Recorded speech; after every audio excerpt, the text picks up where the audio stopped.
Hello and welcome to the Jefferson Chamber's Vision and Voice. I'm Todd Murphy and happy to be here for session 5 of this virtual Vision and Voice. And we hope that you're getting some good information. We're here today with Parish President Cynthia Sheng and our Councilman from District 2, Deano Bonano. So welcome to both of you and thank you for taking time out of your busy, hectic schedules. We'll start today with our Parish President, as we always do, to talk about the numbers and where we are. What are some of the needs in our parish, and I know there's some great things going on too, so if you want to take some time and touch on those. Thank you, and thank you for having me again. The numbers today are still favorable for us. I mean, we always say we hate to see, numbers at all, but they are continue to drop, and so they're the smaller amounts that we're used to seeing in the past couple of days. So today's count was 6,135 cases in Jefferson Parish with 340 deaths, unfortunately. And I do want to say, everyone's grieving, and certainly we in Jefferson Parish have lost some of our employees as well, and so particularly our water department has been very hard hit. So it is a tough time, and we know that there's a lot of sadness in the community, and certainly our employees as well. The big news is that yesterday the governor extended, the stay-at-home order until May 15th. But with 3 changes that are good baby steps into getting us back to where we all want to see ourselves back, starting May 1st. So we know that his initial order closed malls, but now all the stores within the mall are able to start curbside sales. So that's good, curbside delivery. And then restaurants are allowed to have outdoor seating, but no tableside service. So instead of just picking up, you are going to be able to have seating outside. And normally under those situations, you would need to come before the parish to get a permit for that, because you're increasing your seating capacity, and that involves your formulas for parking spaces that you need. But certainly under these circumstances, we're trying to work with the business community the best we can. And I've already spoken to our director, Amy Vallow, and we're just going to waive that. So if you have the space to put outdoor tables and seatings at your restaurant, please do so. Obviously, some restaurants are more able to do this than others. Some already have outdoor seating capacity. But certainly we wouldn't want you to put it into the parking area, because that's just a dangerous situation. Right. So, and then what we all need to be gearing up for, but which will start on May 1st, is that any employer that has employees that deal directly with the public, the requirement is that they wear a mask. And I think that's just smart business sense. I think, as these restrictions start easing up over the next couple weeks, people are going to expect to see that. Right. So we want to get everyone ready for that, and certainly your organization can be very crucial, because I know you all, as well as trying to match the supply with the demand that's going to quickly be needed. So you all can be on the front line on that. And then, we continue to test out our Ilaria Center. We're very proud of that site. We're very proud that we have maintained that site this entire time. Currently we have over 20,000 tests that we've conducted in Jefferson Parish, which, we know that's a very critical component in fighting this virus. And I'm happy to say, we've tested 4.7% of our residents, and that is a very high number. It's some of the highest per capita rates that you've seen in the country. That's why we've always fought to keep up that site, because we know even as we're able to come off of these restrictions and we see ourselves phasing back into the life as we kind of recognize and remember, testing is a critical component of that. So, and then thanks to LCMC and the LSU Health Science Service Center, so many people from bringing Marrero mobile testing. We've picked Marrero Community Center. Councilman Lee has been very involved in that as well. We know Marrero, Harvey area, Avondale, parts of Terrytown, very, very hard hit. A lot of positive cases, a lot of deaths in those communities. So when LCMC approached us, we knew Marrero was the place for the mobile testing site. And that you can park your car, or you can walk up. They had a line this morning, so they were ready and able and testing those people today. So that's good, and that's only here till the end of the week, starting at 8 a.m., and then they're going to move back to New Orleans. So we hope to have them again in Jefferson Parish. So I think, a lot of people to thank, a lot of good things going on in the community as we continue to fight this virus. Good. One of the things that Dr. Jerry Satanovich touched on at your press conference, and I guess I should have mentioned that today is Tuesday, April 28th. But something that he touched on today is that they're seeing some severe illness and even some death from people who really should go to the doctor, and maybe they're afraid to go to the doctor, or they don't have the transportation. But his message was, if you're feeling ill, go to the emergency room or call your doctor. There are ways that you can get help over the phone, but not going if you feel like you need to is not the answer, just for the sake of avoiding the virus. Right. And that we certainly don't want to see any more death, but certainly we are seeing a spike unrelated to the virus, but for the fear of the virus. And that's a huge thing that happened, is that, yesterday they started the medical procedures and the surgeries that they had pushed off, because Right. obviously if it's not critical a couple weeks ago, it's quickly becoming critical, and we need to get to that. Everything's about a balance, right? So that was allowed, and that's another step into the right direction for us to get back to where we were. But again, as you said, Todd, and as the coroner said, we have more deaths this year. If you even take away the coronavirus deaths, there's just more deaths this year, same time last year. And we believe that, he said maybe it's undiagnosed coronavirus patients and deaths, but it's the people who are reluctant to seek that care and just are kind of staying home and who are missing their regular routine appointments, which were very critical to your health. So, yeah. Right. Well, we're all seeing that. We're missing our regular routines, Absolutely. health and fitness wise and medical care wise. So everybody just needs to really stay on top of it, and especially stay on top of your elder parents and aunts and uncles, and continue that dialogue to get them to pick up the phone and call for medical help when they need it. Yes. So great, thanks. So we've also had something really big that came out of DC yesterday morning, and that was another round of loans for the payroll protection plan to get money out to small businesses. We also see an extension of the SBA loans for working capital, and I think there was another $25 million set aside for additional testing and some money for local government. So that was another round of stimulus money coming out of Congress, and hopefully our businesses will take advantage of that. That information can be found at our website at jeffersonchamber.org. So if you go there, you'll see the links to all the various loan programs. You can email me at todd@jeffersonchamber.org. We've got a lot of assistance, a lot of information we can get out to you.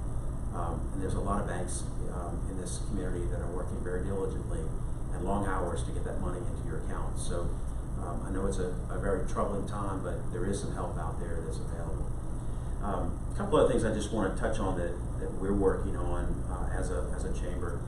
Our foundation has a program called Bites for Knights, and that's food that we're providing for our knights in shining armors and for the heroes that are out there.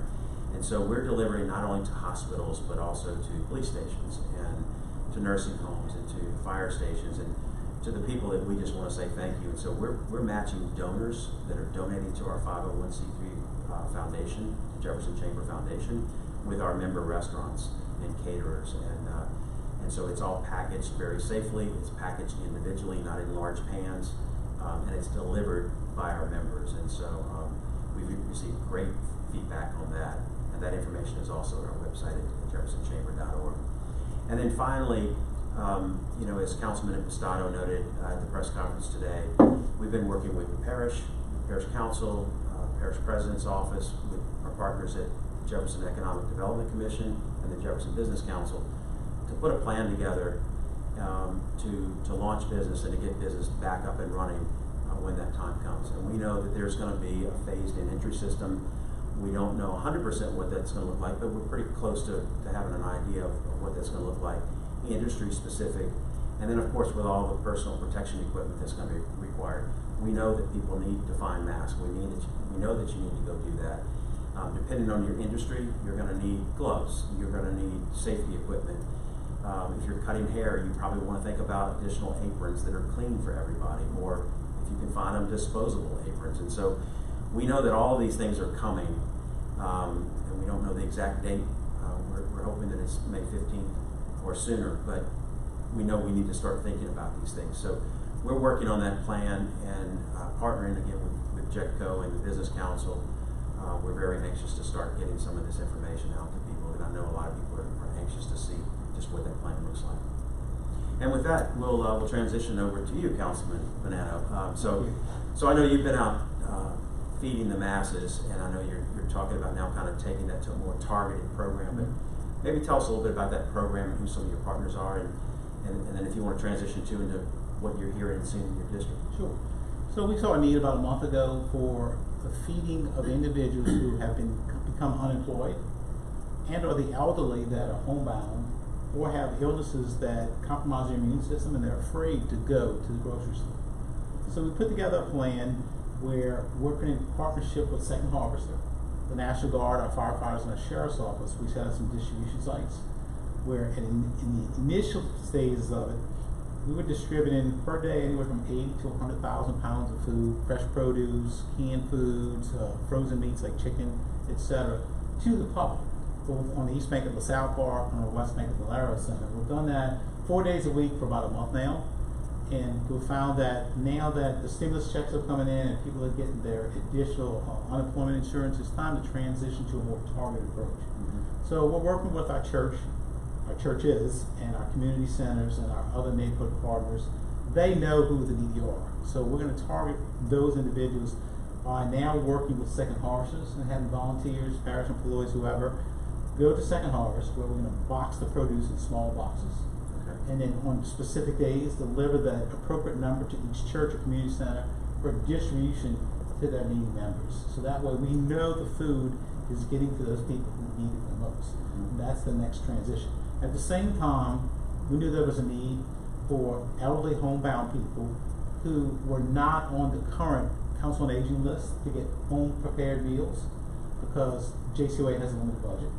So working with the council, with Parish President Sheng's administration and the council, we got with Second Harvesters, and they're making pre-prepared meals and freezing them. And twice a week, our parish employees, I'm very proud of them, have been delivering those food to the additional people we call the wait list. There were about 500 people on the wait list. They're delivering twice a week meals to the homes of those 500 people. That's so wonderful. Fed. Yeah. It's been a great program. That's So great. we're going to move forward and continue to transition, as I said, by targeting needy people. And the great news is JCOA received a grant from the federal government. Well, they're now going to be able to pick up and pay for it and deliver the meals to that additional 500 senior citizens starting next Monday. Oh, that's terrific. It's been a great transition. That's terrific. Yes. That's great. And obviously, there's such a need. I mean, because we don't want the elderly out in the shops, in the stores, and not everybody does have family that can be the errand boy like I am. That's right. Absolutely. What else are you hearing? Obviously our business community is very disappointed by the governor's decision yesterday. We all are, but we have to deal with the cards we're dealt. And so people have to know, as Councilman Imstal stated today, that the parish government is working on a recovery plan. They move this parish forward as soon as it's allowed to do so, not just for businesses, but for parish services, our libraries, our recreational facilities, all, water department, utility billing section, all those. We're going to have a plan that's almost, it's in the drafting stages now, that when it's ready to go, there's going to be no delay. We know what we're going to do, when we're going to do it, and we'll announce that. And that plan also includes services for individuals, not just businesses, what's out there for them, and what parish and or state or federal programs they can participate in, and all that's going to roll forward as soon as we're allowed to do so.